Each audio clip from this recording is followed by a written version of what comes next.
सास, माँ, बहू और बेटी।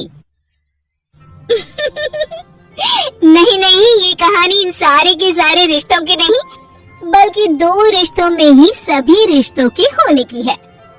अरे बहू, मेरे और तेरे ससुर जी की रोटी मत बनाना, मैं बना लूंगी, दिन तक ठंडी हो जाती है। बहू जो कि एक वर्किंग लेडी थी। नहीं नहीं माँ जी, मैं अच्छे से कपड़े में लपेट देती हूँ ना, आप क्यों मेहनत करेंगी, माइक्रोवेव में गर्म कर लेना। अरे नहीं बहू, मेहनत मत कर, वैसे भी ऑफिस में कम मेहनत होती है क्या, जा रहने दे। लेकिन बहू मानती नहीं, वो सास ससुर की रोटी बना कर ही जाती है।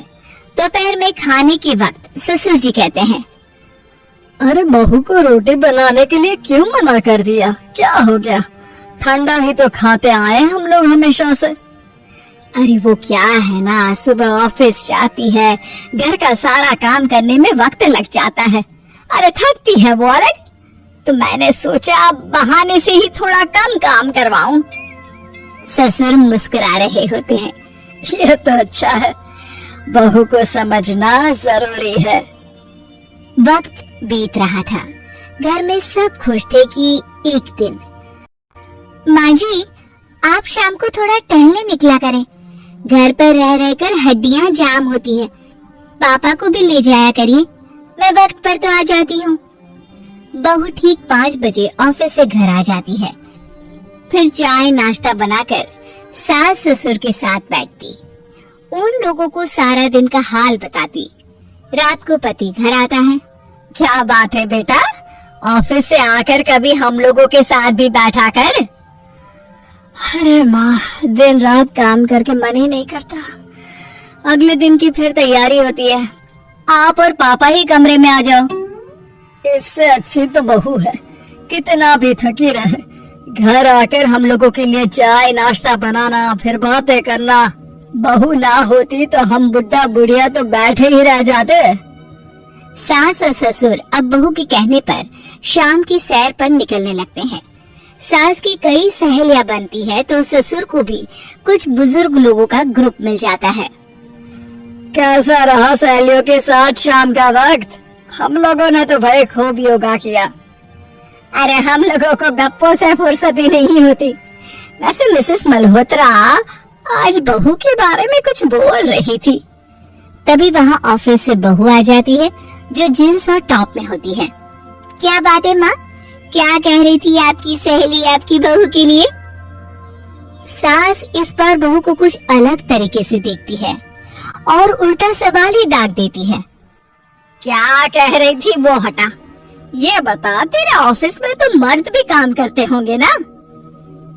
बहू जो अब तक मजाक कर रही थी वो सीरियस हो जाती है। मर्द होंगे नहीं माँ जी, मर्द ही ज्यादा हैं। हम 5 ही लड़कियां हैं ऑफिस में। अरे तो अच्छा लगता है क्या ऐसे कपड़े पहनती हो? कल से तुम ना साड़ी पहनकर ऑफिस जाना, और हाँ, शाम का नाश्ता थोड़ा जल्दी बनाया करो, नाश्ता बनाकर बाद में ही ऑफिस के कपड़े चेंज करने जाना। बहू को समझ में नहीं आता कि सास को हो क्या गया है, लेकिन वो कुछ नहीं कहती, सीधे किचन में जाकर चाय नाश्ता बनाती है और सास ससुर को दे देती है। अगले रोज बहू ऑफिस के लिए तैयार होती है तो खूब सुंदर सी साड़ी पहनती है और ऑफिस के लिए निकलने से पहले सास और ससुर की पैर छूती है और निकल जाती है। क्या बात है, आज मेधा के ऑफिस में लग रहा है कोई फंक्शन है। अच्छा, पता नहीं, मुझे तो बताया नहीं, वैसे तो सारी बात करती रहती है। अरे देखा नहीं कैसे साड़ी पहनकर जा रही थी? अरे वो तो मैंने ही बोला है उसे। अरे अच्छा लगता है क्या रोज रोज ऐसे सूट या जीन्स में जाना?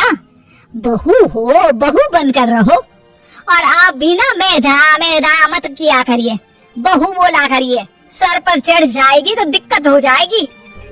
सास अब बहू को बहू जैसा रखने लगती है, हर बात पर रोका टोकी, हर बात पर ताने। क्या बात है, आजकल लेट आ रही हो ऑफिस से? अरे चाय के लिए भी देर हो जाती है, हम लोग फिर पार्क में भी देर से पहुंचते हैं।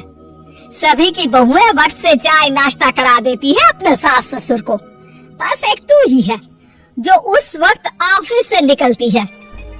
माँ जी, वो एक रास्ता पुलिस वालों ने न जाने क्यों बंद कर रखा है, जिसके कारण ट्रैफिक ज्यादा हो जाता है। मैं कोशिश करूंगी कल वक्त से पहले निकल जाऊं। ससुर देख रहे होते हैं कि बहू अब परेशान सी रहने लगी है। एक रोज, मेधा, बेटी मेधा। जी पिताजी।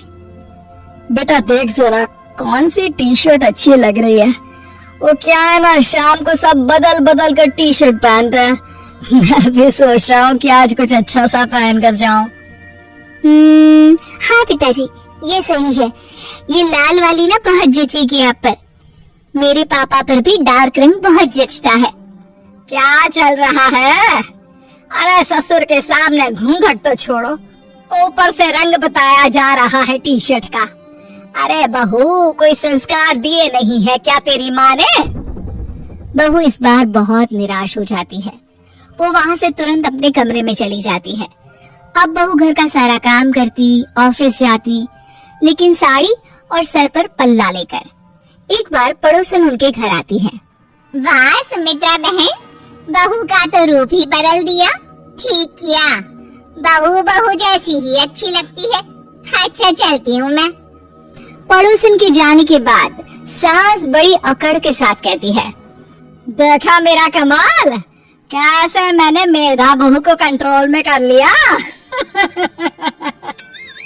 अब बारी ससुर के बोलने की थी। हाँ सुमित्रा, बिल्कुल ये काम तो किया है तुमने, लेकिन कभी सोचा क्या खो दिया? क्या खो दिया?